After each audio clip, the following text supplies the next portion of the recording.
अस्सलाम वालेकुम दोस्तों आज मैं अपनी किताब चिकट छोले से आपको एक मजमून सुना रहा हूँ। और ये वो मजमून है जिसकी एक वजह ये भी है कि मैंने इस किताब का नाम चिकट छोले क्यों रखा। मजमून का उन्वान है मुर्शद। अप्पो आज चिकट छोले और तिलों वाले कुलचे खाने को जी कर रहे हैं। अब्बा जी ने सालों बाद फरमाइश की थी। अब्बा मुझे प्यार से अप्पो कहते हैं। मेरी खुशी की इंतहा ना रही। फजर की नमाज अदा की, जॉगर पहने, मॉर्निंग वॉक के बाद चिकट छोले वाले की रेडी पे जा दमका। अभी वो अपनी रेडी सजा रहा था। मैंने चने पैक करने को कहा। वो बोला, बाऊजी इतनी सुबह? चने 7 बजे से पहले नहीं मिलेंगे। मैं गाड़ी में बैठ गया और बेकरारी से चनों का इंतज़ार करने लगा। चने वाले से हर 10 मिनट के बाद दरियाफ्त करता, भाई कितना इंतज़ार करना पड़ेगा, और वो बस थोड़ी देर बाबूजी कहकर तसल्ली दे देता। मेरी बेकरारी बढ़ती जा रही थी। बार बार मोबाइल पर वक्त देखता। चने वाला जो मुझे नोट कर रहा था मेरे पास आया और बोला, बाबूजी आप पहले भी चने ले जाते हो, पर इतनी सवेरे और इतनी बेकरारी पहले नहीं देखी। खैर तो है। मैं तो जैसे सवाल का मुंतज़िर था। मैंने सर उठाकर फ़ख्र से कहा, भाई आज मेरे मुर्शद ने चिकट चनों की फरमाइश की है। मैं उनका हुक्म जल्द अज जल्द बजा लाना चाहता हूँ। वो चौंक कर बोला, मुर्शद मतलब आपके पीर? मैंने इस बात में सर हिलाया। हाँ, मेरे वालिद बुजुर्गवार। वो चिल्ला गया, कभी मुर्शद कहते हो, कभी वालिद, चक्कर क्या है? मैंने समझाते हुए कहा, मेरा बाप ही मेरा मुर्शद है। वो ताज्जुब से बोला, अच्छा तो आपके वालिद की गद्दी है?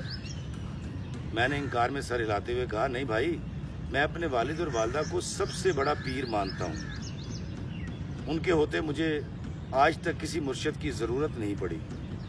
वैसे भी अल्लाह फरमाता है कि तुम्हारे वालिदैन तुम्हारे सबसे बड़े मोहसिन हैं। चने वाले के चेहरे से साफ आया था कि वो मेरी बातों से मुत्तफिक नहीं है। वो उलझ कर बोला, वो तो ठीक है, पर मुर्शद होता है और माँ बाप। मेरे मुर्शद का नूर महल टंडू बस्ती खान में है। वो फरमाते हैं बिना मुर्शद के राह नहीं मिलती। मैंने कहा, बिल्कुल दुरुस्त कहते हैं तुम्हारे मुर्शद।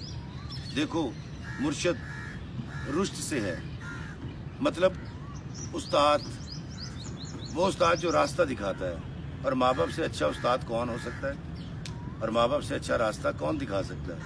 वो लाजवाब हो गया। शायद उसके अंदर हक और बातिल की जंग जारी थी।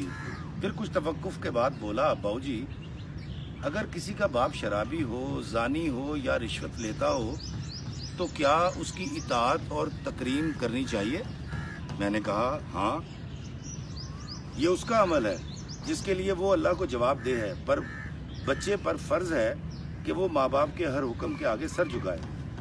इनकार की सिर्फ एक सूरत हो सकती है कि अगर बाप शिर्क करने को कहे।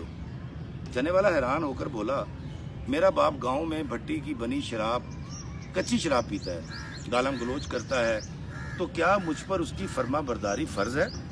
मैंने कहा, हाँ, बल्कि फ़र्ज़ अव्वलीन है। कुछ देर खामोश रहने के बाद कहा, बाऊजी आप अपने मुर्शद के लिए चने ले जाने को इतने बेकरार क्यों हो? मैंने कहा, भाई मेरे अब्बा ने बहुत अरसे के बाद मुझसे फरमाइश की है। वो कभी हमसे कुछ नहीं मांगते। हम 5 भाई हैं। अम्मा अब्बा के लब हिलने का इंतज़ार करते रहते हैं कि वो बोलें और फरमाइश पूरी करें। अभी मेरे चारों भाई सोए पड़े हैं। मुझे डर है अगर उनमें से कोई जाग गया और अब्बा ने उससे चिकट चने और तिलों वाले कुलचे की फरमाइश कर दी और वो मुझसे पहले अब्बा के लिए चने ले गया, तो मेरे हाथ से नेकी का मौका निकल जाएगा। चने वाला हैरत से मुझे तकने लगा। बाऊजी आप ऐसा सोचते हो?